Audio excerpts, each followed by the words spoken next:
Hey, good morning. I'm Scottie Bryan, and I've got Elisa with me here today. We're both from Novus, and we're excited to talk about making money. A lot of times when we're trying to do projects, especially where IT meets operations, we're certainly doing things that make life more efficient for people and will translate down the road to real dollars in revenue or real dollars in savings. We're here to talk about something that within a very short amount of time, we could have a product that would be delivering significant value to oil companies by helping them with getting their oil sold. So, Elisa, you've spent years in industry and done a lot of handling of oil and oil sales.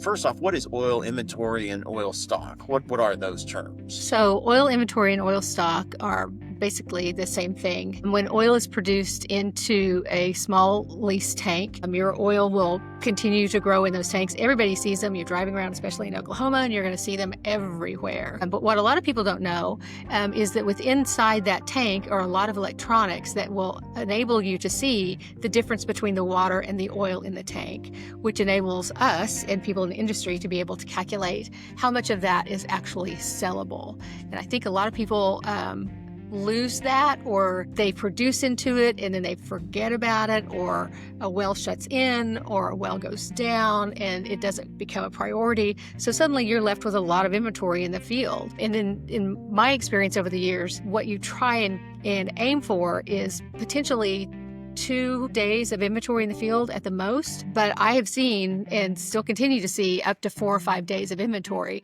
And if you're selling, hundreds of thousands of barrels, or even not that, if you're selling 15,000 barrels a day and you multiply that times 4, that's how much money you have sitting in the field, which is always a liability, simply because you could have theft, you could have a hole in your tank, you've got evaporation. There are multitudes of things that could happen that could decrease your ability to get that oil to market. So it's highly critical that you take care of that. Especially, the other thing I wanted to point out too is it's cost effective. If you leave it sitting there for a long period of time and you have water entrained through your entire tank, you're not going to be able to move it. It's going to take a lot of money to roll that tank, put enough chemicals in it to ensure that your water's going to drop out. Then you have to pull the water. I mean, it's a big process and it's really expensive to do that. So if you can stay on top of your oil and your stock and get it to market as soon as it's produced, it's a win for everybody. So what I'm hearing you say is if I manage my inventory and can keep 2 days or less of inventory in tanks, I'm making more money. It sounds like the equipment is generally there for most operators, and so for little or no cost, additional cost, you're off and running, selling your oil inventory. It's there, right? You're not hurting your type curve, your Right. reservoir. So just ballpark, if I'm an operator and I'm making 100,000 barrels of oil a day, so what you're telling me, I just want to confirm this, you're telling me that I might have $200,000 to $300,000 of extra or excess inventory sitting in my tanks that I could sell in theory tomorrow. Yes. And it takes a lot of coordination with your transporters or your purchasers, depending on whether you're having your wellhead sale where it's sold custody transfers at the wellhead, or if you're even taking it down to the market, delivering it to market.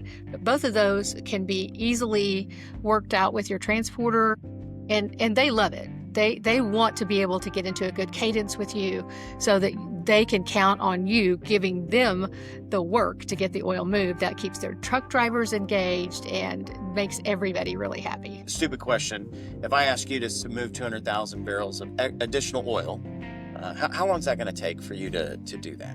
Well, is that going to take a quarter? Is that going to take me 6 months to move it?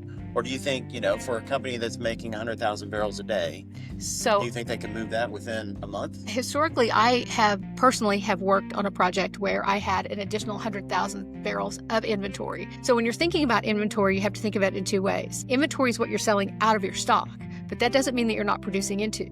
So what that means is you're selling everything that you're producing, and you're selling a surplus of an additional 100,000 barrels of stock. So if you're producing 100,000 barrels a day and you've got all this stock, you're going to have to sell that, and then you're going to have to sell the excess. So that's why it's such a huge win for everybody, because you're ensuring that you're selling what you're producing and you're selling out of your stock. The golden number for me, is I've always told people, is shoot for 102% of your production. No one's ever going to do that, but it's a really great number to shoot for. And historically, I have found that will tend to cover anything that you might be missing that's going to hit on your forecast. So always try and sell more than you produce. What I'm hearing from you is within a matter of weeks, reasonably, you could come in and really pay you to sell my inventory. I've paid for that project just within a matter of weeks, if not less. Yeah, when we did it, depending again on how much you're producing, the company that I came from, we produced a large amount of oil, but we did reduce our inventory 100,000 barrels. So everything on top of that,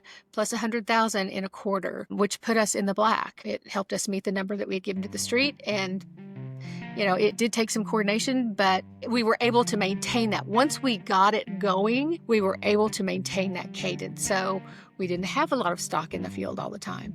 The other thing too, depending on where your oil is situated, where your wells are situated, depending on weather that's coming in, you want to have your inventory down as low as you can. Simply because if you have a hurricane coming up the Gulf, you're going to have to produce into that tank. So you're going to need some headspace in there to be able to produce. So there are lots of really good reasons to keep your oil stock down. So what I'm hearing is, I don't want to fixate too much on the numbers, but if I go and I reduce my inventory by 100,000 barrels, not only do I at $60 a barrel, I'm making, what is that? $6 million coming in. That's handy. But you had mentioned, disaster protection. You also talked about something about spills. Yeah. Can you elaborate more on Sure. the benefits as far as those components go? Absolutely. So as we all know, in our industry, It's huge.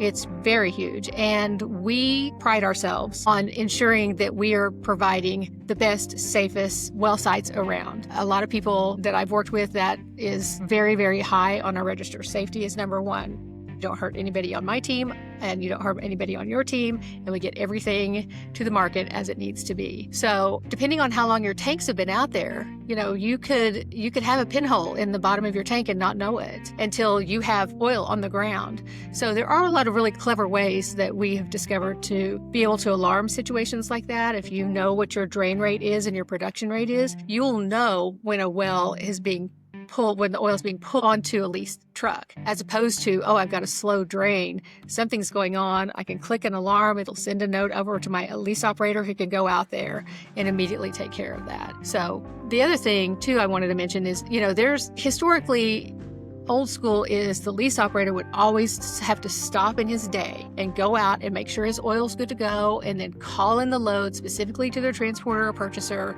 and then they would get it hauled, and he would have to come back and check on it, and then he would have to pick up a run ticket, and then you have to enter that in. I mean, that's crazy. It's craziness. And those guys are absolutely brilliant at what they do, and what we want them to focus on more than just, being secretarial work and all that, is optimizing those wells to make sure that you're getting as much production out of it as you can. So one of the things that we have talked about proposing and have done in the past is to kind of put that back under your umbrella.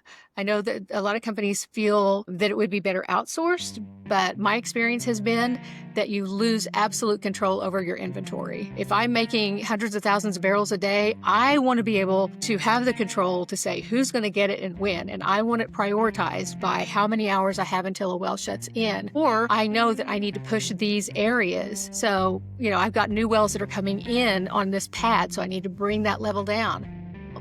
If that's outsourced, people don't know that, and they're not familiar with when your well goes down. So there are a lot of really good reasons to keep that under your umbrella, keep the lease operator doing what we're paying him to do, which is optimize our wells. And that way you can do it efficiently, especially if you have your data coming in through SCADA, where you can see your real-time volumes. You can create a report that goes out to your transporters on a specific cadence that they want to see it.